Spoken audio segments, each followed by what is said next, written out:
Hey guys, welcome in. I've got a special match I just thought I'd share with you all. In the fire gym, this is when this took place, and I came up against a guy called By the Way Free to Play, and I had an amazing match with him. So I just thought I'd share this with you all. And look at his deck. We have got quite a similar deck going on. Double Entes, both running the double Entes, both running the Moltres, both running the Arcanine. His is a chain, mine doesn't. And here we're just sitting up, blocking each other's paths. And now he drops the old, drops the primal right in front of me, and I'm like, oh, swat. No. No, that's not what I wanted. So I go off with my Entei and threaten the other one, because now I'm wanting to make it so I can get both of them locked down. And I could have attacked there. If I attacked there, I could have opened up the path for me just to keep moving up. But I just didn't get it happen. And I thought that was not the best move by my opponent. He moved towards the goal, and then he moved back to attack. And I was like, that's a little bit of just a waste of a turn. But I suppose he's wanting to save his Entei for like a 4 MP movement. He feels it's kind of a waste, as that's the whole reason why he's got it.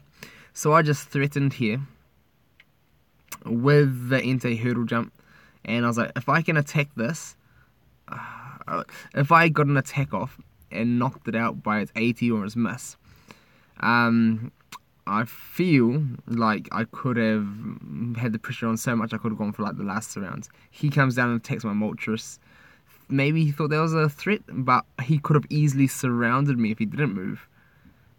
So I think he definitely could have made some different choices.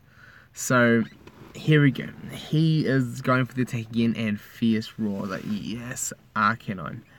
Thank you. So here my opponent just wants to keep knocking on that door, and I'll be happy if I roll the 140. I was like, if I want to get knocked out, I want to roll that 140. I want to get him burnt. So I just go, and I'm like, now he's knocked out 2 of mine. I need to get knocking his out, sending his down.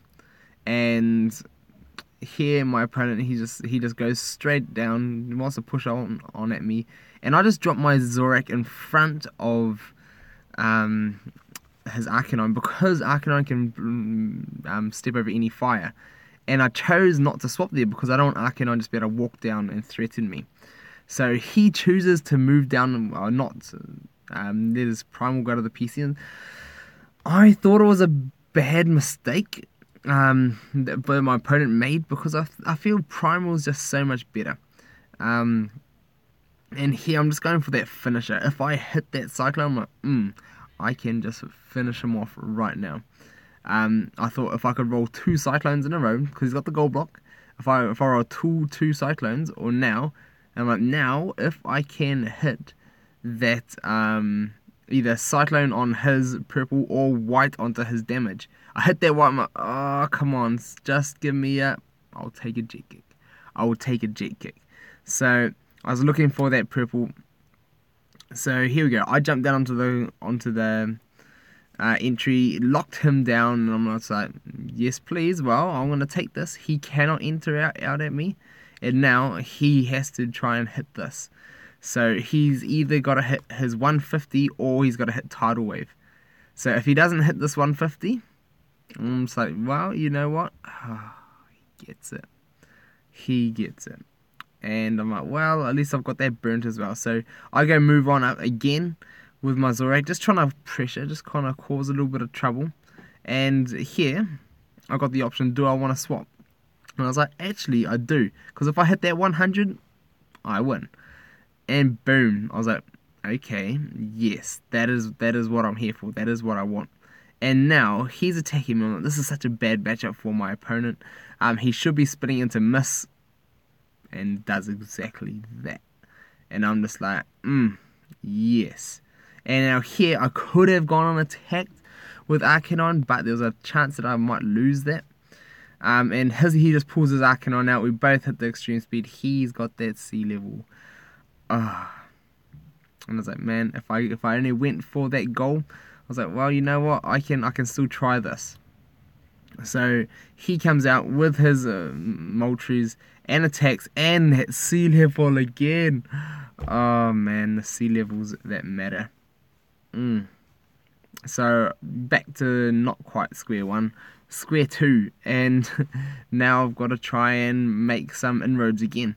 So I'm just running straight up, and I'm just going to keep attacking. I want to try and hit some of that 140 into some of these guys' damage, and then I'll be happy with being able to lock down the entry. So I'm just like, I'm going to come after him with my 141. I get a miss, and I'm just like, oh man, that is not nice. So he pushes me down now with the Moltres, and I think, well, if I can land a purple, I was like, if I can land a purple, then I have now got trouble for my opponent. And then he's going to have to try and attack me and win with Entei, and he doesn't want to threaten my goal because he knows the threat his goal is under. So that also made him back off one of his mons. So I'm like, wow, that worked super well. If I had landed that though, whew, my opponent would have been in trouble. So now he just moves down again, and I'm just like, well, I'm just gonna drop my little Firebird out in front of him. And then we get into block each other's pass, and I was like, you know what, I'm gonna try and attack him. Boom. I was like, I'll take that. I'll take that. He moves off the goal, just maneuvering things around. He's happy with his position, so I'm just gonna go up and threaten now with my Arcanine. And the reason why I did that is that Arcanine's got the fairly decent gold. If I can hit a gold here on his purple miss or 60, the 140. I was like, if I could have hit that, my opponent would have been in a bit of trouble again. And here, I was behind by about, say, 30 seconds when this all started. And I was just like, I don't want to let his Moltres in on getting a good position on me, because the second I do that, the second I'm going to get into big trouble. And Arcanine is a little bit too far on my PC, so we just move back and forth for a little while. I actually start catching up on time here. I go from like being down 30 seconds to I think I was up like down by 16 or something like that after our moves. And I was like, okay, well, I can play this game. I'm catching up on time, I think. I'm like, well, he can't do this forever. So if he wants to just keep on moving back and forth without trying to attack, because both right here, if either of us attack and lose, both of our opponents have a big advantage. So just the moving back and forth, and I think we got ourselves within like 16 seconds or less. And so I was like, well, you know what? I can work with this. It still felt like I was gaining time. I was moving a little bit faster than my opponent was. And I couldn't believe, like, I was feeling a little bit bored with how this part was going. But because I could see progress, especially in the time and catching up on time, I was like, I should take this time to catch up while I've got the opportunity. Since my opponent wants to keep doing this and I'm gaining time on him, I was like, I should keep going. So that's why I did. And look how painstakingly, how many turns that took. Still just moving back and forth, and I was making that time. The time's gonna help me more. And he just kept going. He was either trying to figure out what he was gonna do next, or what his next play was, and I kind of was as well. So I was thinking, I needed to get my Entei some room to move. So here he finally makes the difference. I'm like, oh, he's finally changing. He's going to attack. He didn't want to attack. I'm like, I could have gone up and taken his entry right there. But now he goes the other way. I'm like, it's going to be a little bit more interesting. And then he moves back just one spot. That's my opportunity. I want to move straight on up with my Entei. I want to go in for a little suicide attack. Just straight attack. He's not attacking. I was like, man, if in that position, you've got to attack. he's got to let his Moltres some room to move down. And then I hit that 60 and he's just like, And now he's like, I want to get back into this. And I'm just like, you know what? I've made up enough time now. I'm just going to come out swinging. If I roll my white or if I roll my purple, that's going to be good for me. I was like, yep, I'll take that 131. And he moves down, and I was like, okay, yeah, that's fine. That's what he wanted. And I'll just move back with my Moltres. And here, if he's attacking something and he burns us all, I'm like, well, I can be happy with a burn. Zorak isn't that affected by burn until Arcanine is out. And I move up for that Cyclone. I'm like, man, if I hit that Cyclone, my opponent was in trouble. So he realizes here he's got to start attacking. I hit the miss and he gets another Flame Charge. And I'm just like, man, come on. Let us go, Blaze. Come on, hit that purple. Jet kick. And I go down to the PC and I'm just like, oh, now I'm in a little bit more trouble. Need to hit that 100 here. Sucker punch. And I'm just like, oh, that feels bad. That feels bad. And to had my own winning times of when I was making more pressure and then just the rolls, all my last attacks not making it happen, and then a miss. And then a miss to go on top of it. But I do my Entei. Since he burnt me, I can actually move straight onto the goal, and I don't even need to use a goal block or like I was like, his burn helped me. I get the fierce roar, and I'm just like, okay, well, you know what?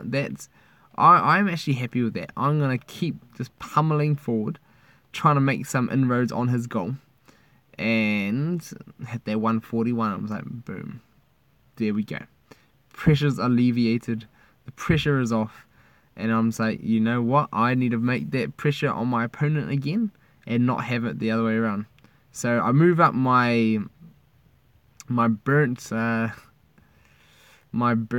Moltres, and here if I hit purple, even the white, my opponent would have been in trouble, and I could have taken both entries again. So I just move here to block him off. If he surrounded me, I would have been happy because I lose my burnt Moltres, so I would have been happy with that. He uses a hurdle jump. I'm just like, ooh. I am just going to go put my Zorak here. If he attacks and hits Tidal Wave, oh, it is actually all over. But if he doesn't hit Tidal Wave, I was just like, I can still potentially make some paths. So here I max revive, because even if I attack with Zoro, he is going to take the goal, and he hits the break energy again. I had to get him to hit break energy or miss, and he did it, and I was like, whew, man, that defense on the Entei, I was like, man, I'll definitely be happy with that. So he's moving down to the Arcanine again, and I'm just like, you know what, I'm just going to push on up. The same thing with my Zorak, just blocking him so he can't move through me. And then I'm just like, well, you know what, I'm happy with that. I'm just going to go straight on up with my Entei. He moves on the other side and attacks. I'm like, if I hit my 141, boom. Boom. Oh, now I'm like, yes, I am in a good position right now. So I move down for the lockdown, and again, we're like locking each other down. He attacks me, and I'm just like, oh, come on. If I hit purple or blue, and I hit the 130 on his 80, I was like, good night. That was after all of that and making such good plays, that was the one bad play. He should have maneuvered around on his goal a little bit more to make that before he chose to do that and come after the attack. But great game, super intense. Hopefully you guys enjoyed that. Let me know if you guys did. And man, intense battle of great free-to-play players in gym. That was amazing. I found it cool how we both had a very similar deck design and things. And man, he put a primal. That's amazing. Good on him. Or her. But if you enjoyed that and you're new, feel free to subscribe. I can potentially show a few more gym videos if you guys want. But most of my games have gone something similar to that with different people. So let me know what you guys think. And we'll see you guys all soon.